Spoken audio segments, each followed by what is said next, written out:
ಇನ್ನು ಇದೇ ಕೆಪಿಎಸ್ಸಿ ಪಶು ವೈದ್ಯಾಧಿಕಾರಿ ನೇಮಕಾತಿ ಹಗರಣ ದಿನಕ್ಕೊಂದು ಟ್ವಿಸ್ಟ್ ಅನ್ನ ಪಡೆದುಕೊಳ್ತಾ ಇದೆ. ಈ ಹಗರಣದ ಕೇಸ್ ಬೆನ್ನತ್ತಿ ದಾಳಿ ನಡೆಸಿರುವಂತಹ ತನಿಖಾ ಅಧಿಕಾರಿಗಳಿಗೆ ದೊಡ್ಡ ಶಾಕ್ ಎದುರಾಗಿದೆ. ಹಾಗಾದ್ರೆ ಅದೇನು ಈ ವರದಿ ನೋಡಿ.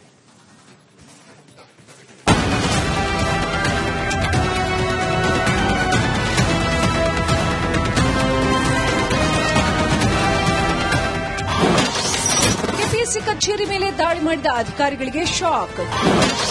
ಕೆಪಿಎಸ್ಸಿ ಕೇಂದ್ರ ಕಚೇರಿಯ ಸಿಸಿಟಿವಿ ಡಾಟಾ ಡಿಲೀಟ್.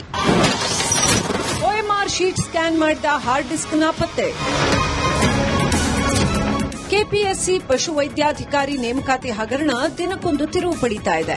ಪರೀಕ್ಷೆಯಲ್ಲಿ ಬಹುಕೋಟಿ ಹಗರಣ ನಡೆದಿರುವ ಗಂಭೀರ ಆರೋಪಕ್ಕೆ ಈಗ ಟ್ವಿಸ್ಟ್ ಸಿಕ್ಕಿದೆ. ಈ ಹಗರಣದ ಕೇಸ್ ಬೆನ್ನತ್ತಿ ದಾಳಿ ನಡೆಸಿದ ತನಿಖಾಧಿಕಾರಿಗಳಿಗೆ ಸ್ವತಃ ಕೆಪಿಎಸ್ಸಿ ಅಧಿಕಾರಿಗಳೇ ನೀಡಿದ ಶಾಕ್ ಸಣ್ಣದೇನಲ್ಲ.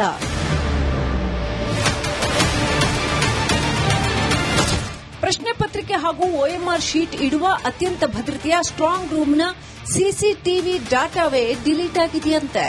ಹೌದು, ಕರ್ನಾಟಕ ಲೋಕಸೇವಾ ಆಯೋಗ ಪಶುವೈದ್ಯಾಧಿಕಾರಿಗಳ ನೇಮಕಾತಿಗೆ ಸಂಬಂಧಿಸಿದಂತೆ ಅಕ್ರಮ ನಡೆದಿದೆ ಅನ್ನೋ ಆರೋಪದ ಹಿನ್ನೆಲೆಯಲ್ಲಿ ಅಧಿಕಾರಿಗಳು ದಾಳಿ ನಡೆಸಿದ್ರು. ಆದರೆ ತನಿಖೆ ವೇಳೆ ಕಚೇರಿಯ ಪ್ರಮುಖ ಸಿಸಿಟಿವಿ ದೃಶ್ಯಾವಳಿಗಳೇ ನಾಪತ್ತೆಯಾಗಿರೋದು ಬೆಳಕಿಗೆ ಬಂದಿದೆ.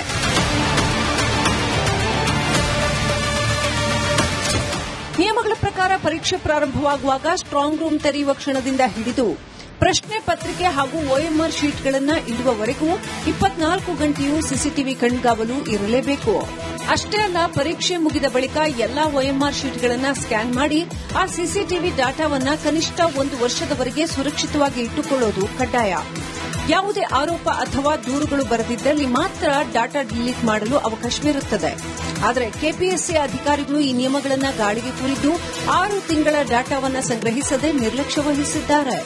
ಜೊತೆಗೆ ಪಶುವೈದ್ಯಾಧಿಕಾರಿ ನೇಮಕಾತಿಯ ಸ್ಕ್ಯಾನ್ಡ್ OMR ಹಾರ್ಡ್ ಡಿಸ್ಕ್ ಸಹ ನಾಪತ್ತೆಯಾಗಿರುವುದು ಹಲವು ಅನುಮಾನಗಳಿಗೆ ಕಾರಣವಾಗಿದೆ.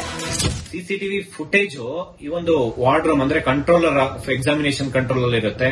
ಈ ಒಂದು ಸಿಸಿಟಿವಿ ಫುಟೇಜ್ ನ ವ್ಯಾನಿಶ್ ಮಾಡಿದ್ದಾರೆ. ಅಂದ್ರೆ ಸಿಸಿಟಿವಿ ಫುಟೇಜ್ ನ ಡಿಲೀಟ್ ಮಾಡಿರೋಂಥದ್ದು ಕೆಪಿಎಸ್ಸಿ ನಾವು ನೋಡಬಹುದು. ಮತ್ತೆ KPSC officers IAS officer escape ಆಗಿರೋಂಥದ್ದು ನೋಡಬಹುದು. ಮತ್ತೆ ಕೆಪಿಎಸ್ಸಿ ಮೆಂಬರ್ಸ್ ಎಸ್ಕೇಪ್ ಆಗಿದ್ದಾರೆ. ಇವತ್ತು ಅವರು ಎಲ್ಲಿದ್ದಾರೆ ಅನ್ನೋದು ಸಿಗ್ತಾ ಇಲ್ಲ. ಅಂದ್ರೆ ಆ ಮಟ್ಟಕ್ಕೆ ಭ್ರಷ್ಟಾಚಾರ ಆಗ್ತಾ ಇದೆ ಅಂತಂದ್ರೆ ಈ ಒಂದು ಪ್ರತಿ ಒಂದು ಎಕ್ಸಾಮ್ಸ್ ಅಲ್ಲೂ ವೆಟರ್ನರಿ ಆಫೀಸರ್ ಎಲ್ಲ ಕೆಎಎಸ್ ಅಲ್ಲಿ ಅದರಲ್ಲಾಗಿರೋಂಥ ಭ್ರಷ್ಟಾಚಾರ ಬೇರೆ ಯಾವ್ದ್ರಲ್ಲೂ ಆಗಿರಲ್ಲ. 1 ಕೋಟಿ 1.5 ಕೋಟಿ ತನಕ ಈ ಒಂದು ಇಂಟರ್ವ್ಯೂ ಮಾರಕ್ ಮಾಡಿದ್ದಾರೆ. ಮತ್ತು ರಾಜ್ಯದ ಆಸ್ಪಿರೆಂಟ್ಸ್ ಯಾರಿದ್ದಾರೆ ಬೀದಿಗಿಳಿದು ಹೋರಾಟವನ್ನ ಮಾಡ್ತಾ ಇದ್ದಾರೆ, ಅನಿರ್ದಿಷ್ಟಾವಧಿ ಪ್ರತಿಭಟನೆಗಳನ್ನ ಮಾಡ್ತಾ ಇದ್ದಾರೆ. ಆದರೂ ಕೂಡ ಇವತ್ತಿನ ರಾಜ್ಯ ಸರ್ಕಾರ ಎಷ್ಟರ ಮಟ್ಟಿಗೆ ಇದರಲ್ಲಿ ಪಾಲುದಾರಿಕೆ ಆಗಿದೆ ಎಂಬುದು ಇವಾಗ ತಾನೇ ಗೊತ್ತಾಗ್ತಾ ಇದೆ. ಯಾಕಂತಂದ್ರೆ ಇವತ್ತು CID ಏನೋ ಒಂದು ಕೆಪಿಎಸ್ಸಿಯ ಮೇಲೆ ದಾಳಿಯನ್ನ ಮಾಡುತ್ತೆ. ಆ ಸಂದರ್ಭದಲ್ಲಿ ಅಲ್ಲಿ ದಾಳಿ ಮಾಡಿದಂತ ಸಂದರ್ಭದಲ್ಲಿ ಅಲ್ಲಿಯ ಸಿಸಿಟಿವಿ ಫುಟೇಜ್ಗಳು ಡಿಲೀಟ್ ಆಗಿರ್ತದೆ ಅಂತಂದ್ರೆ ಇದರಲ್ಲಿ ಸರ್ಕಾರದ ಪಾಲುದಾರಿಕೆ ಎಷ್ಟಿದೆ? ಹಾಗಾದ್ರೆ ಸರ್ಕಾರ ವಿಡಿಯೋ ಡಿಲೀಟ್ ಆಗ್ಲಿಕ್ಕೆ ಇವತ್ತು ಕಾರಣ ಆಗಿದ್ಯಾ? ಹಾಗಾದ್ರೆ ವಿಡಿಯೋ ಡಿಲೀಟ್ ಆಗೋದಕ್ಕೆ ಸರ್ಕಾರ ಹೇಗೆ ಕಾರಣ ಆಯಿತು?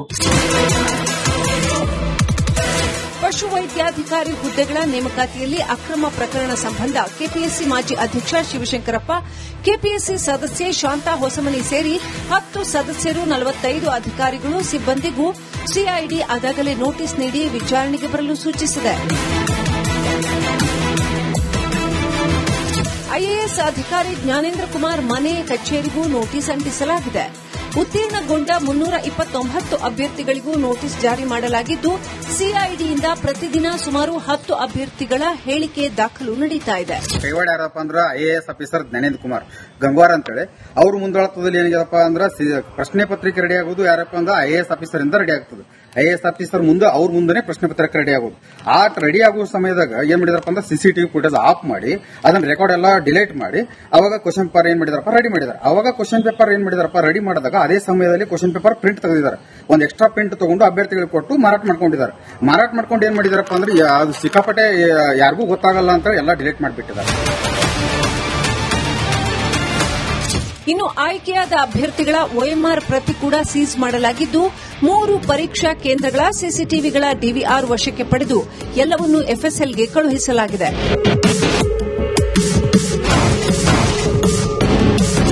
ಪರೀಕ್ಷೆಯ ಅಕ್ರಮದ ಸಾಕ್ಷ್ಯಗಳನ್ನೇ ನಾಶಪಡಿಸುವ ಉದ್ದೇಶದಿಂದ strong room CCTV data delete ಮಾಡಲಾಗಿದೆಯಾ ಅಥವಾ OMR ಟ್ಯಾಂಪರಿಂಗ್ ಮುಚ್ಚಿ ಹಾಕಲು ಹಾರ್ಡ್ ಡಿಸ್ಕ್ ಗಾಯಬ್ ಮಾಡಲಾಗಿದೆಯಾ ಅನ್ನೋ ಪ್ರಶ್ನೆಗಳು ಈಗ ಎದ್ದಿದ್ದು ತನಿಖೆಯಿಂದಷ್ಟೇ ಸತ್ಯ ಹೊರಬರಬೇಕಿದೆ.